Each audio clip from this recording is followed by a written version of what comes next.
J'espère que vous allez bien. Aujourd'hui, je vais vous parler de mes 3 dernières lectures. Il s'avère que dans ces 3 livres, il y a énormément de vagins puisque ce sont des livres écrits par des femmes qui parlent de femmes. Ces femmes sont respectées, ces femmes sont libres, ces femmes sont géniales. Pourtant, ce sont des personnages totalement différents puisqu'on a par exemple une concierge, une gymnaste ou encore une poète. Le premier livre, c'est La femme qui fuit d'Anaïs Barbeau-Lavalette. Ce livre, je l'ai choisi essentiellement par son titre puisqu'on avait alors l'impression de pouvoir suivre une femme qui est libre, une femme qui sait ce qu'elle veut et une femme qui se casse et qui n'en a rien à foutre des autres. Je ne suis pas sûre que ce soit finalement une femme à qui on a envie de ressembler, mais j'avais très envie de lire cette histoire. Dans ce livre, Anaïs Barbeau-Lavalette nous dévoile son histoire familiale puisqu'elle va nous parler de sa grand-mère. Sa grand-mère maternelle qui a abandonné sa fille, donc la mère d'Anaïs Barbeau-Lavalette, alors qu'elle était encore une enfant. Je ne sais pas si vous avez un peu suivi l'histoire, on a la grand-mère, on a la fille, on a Anaïs Barbeau-Lavalette.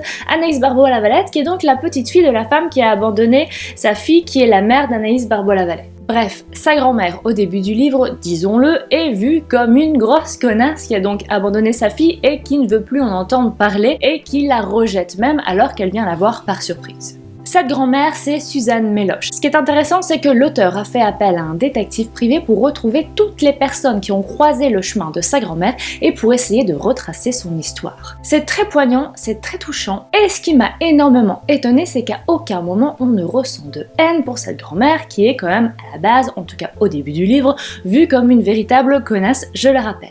Il y a aussi le style d'Anaïs Barbeau-Lavalette, les phrases sont courtes, elles sont directes et surtout elle utilise le tu puisqu'elle s'adresse directement à cette grand-mère qu'elle n'a pas connue. On est aussi sur des chapitres très courts puisque c'est 2-3 pages maximum qui vont nous raconter les brides de la vie de cette grand-mère. À un moment donné, cette femme qui a épousé un peintre et qui a eu 2 enfants va se dire « j'en ai vraiment marre de m'occuper de mes gosses et de rester à la maison, ce que je veux c'est vivre et donc le seul moyen c'est de placer mes enfants ». Parce qu'elle s'est rendue compte que des gosses c'était chiant. Voilà, c'est tout, je vois pas où est le problème. L'auteur Anaïs Barbeau-Lavalette a bien fait son job puisqu'elle ne nous épargne et elle ne s'épargne aucun détail, notamment sur la vie sexuelle de sa mère, hétérosexuelle mais aussi homosexuelle. Personnellement, je ne sais pas si j'aimerais avoir autant de détails sur la vie sexuelle de ma grand-mère, je ne préfère pas y penser. Non. C'est un livre qui se lit très facilement, dans lequel on est tout de suite pris et aussi très poignant. Il m'a plu. Après, je vais pas dire que c'était une lecture merveilleuse. Deuxième livre, c'est La Porte de Magda Szabo. Cette fois-ci, c'est le marketing qui m'a fait acheter ce livre puisqu'il y avait un beau bandeau rouge, vous savez, autour du livre avec une phrase de Daniel Pénac qui nous vantait les mérites du livre. Donc évidemment, je me suis précipitée pour l'acheter. Et pourtant, ce n'était pas du tout gagné puisque quand on lit l'histoire, on a l'impression qu'on va se faire clairement chier. On va suivre Emrance, une concierge qui va commencer à travailler dans une famille dont la maîtresse de maison est écrivaine. C'est cette dernière qui va être la narratrice et qui va donc nous raconter la relation qu'elle a avec cette concierge. Cette femme, cette Emrance, n'est pas n'importe qui puisqu'elle est très secrète mais aussi un peu directive et a un très fort caractère. Emrance est donc une sorte de petit chef mais aussi une femme incroyablement intègre et qui travaille très bien puisqu'elle ne se repose jamais et elle aime le travail bien fait. Comme vous pouvez le voir avec le résumé de l'histoire, ça n'a pas l'air de casser 3 pattes à un canard et ça n'a pas du tout l'air excitant, mais alors vraiment pas du tout.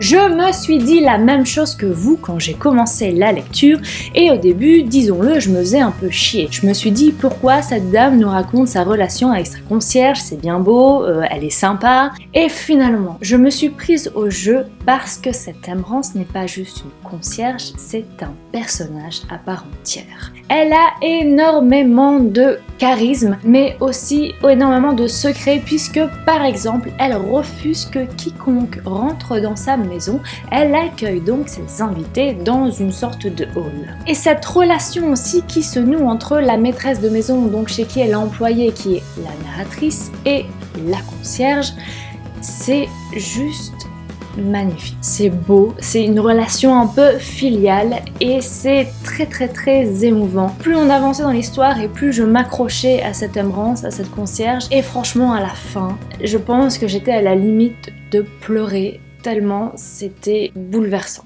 Et pour finir, c'est la petite communiste qui ne souriait jamais de Lola Lafont. Je vais vous le dire tout de suite, ce livre est mon préféré des 3 et je suis totalement fan.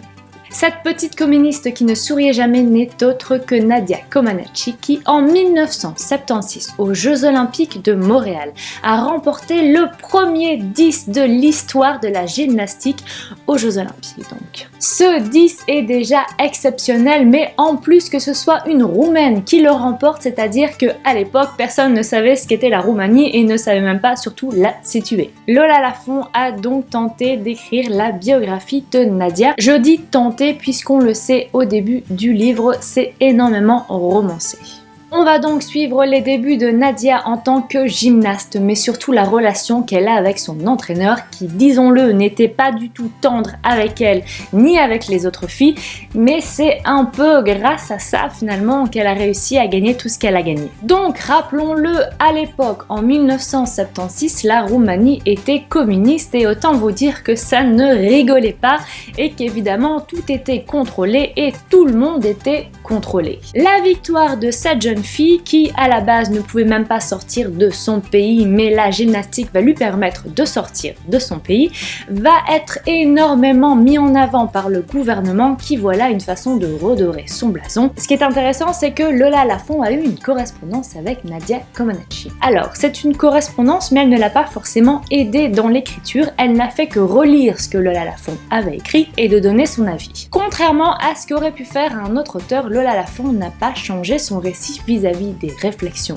de Nadia Comaneci, elle les a tout simplement intégrées dans son livre pour qu'on puisse voir ce que Nadia elle-même en dit et ce qu'elle a envie de nous dire finalement. Parce que si on comprend une chose, c'est que Nadia n'a vraiment pas envie de raconter son histoire ou en tout cas toute la vérité. On y parle donc de Nadia, on y parle de la Roumanie communiste, mais on y parle aussi de l'univers de la gymnastique qui est quand même assez crade quand on y pense. Ces petites filles, quand elles commencent à avoir leurs règles, quand elles commencent à avoir des formes de femmes, on les rejette dans un sens puisqu'elles ne sont plus aussi graciles, elles ne sont plus aussi flexibles et finalement c'est moins beau à voir en quelque sorte.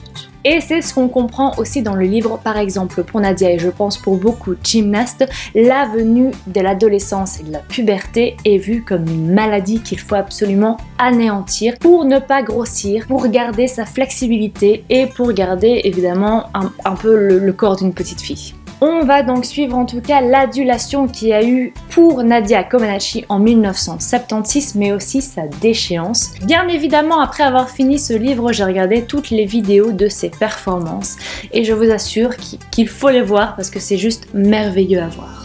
Cette vidéo est maintenant terminée. Si elle vous a plu, comme d'habitude, n'hésitez pas à la partager, à la liker, mais surtout à la commenter. Je vous répondrai avec plaisir. Je vous laisse ici. Je vous souhaite une excellente journée, une excellente semaine et je vous dis à la semaine prochaine. Ciao!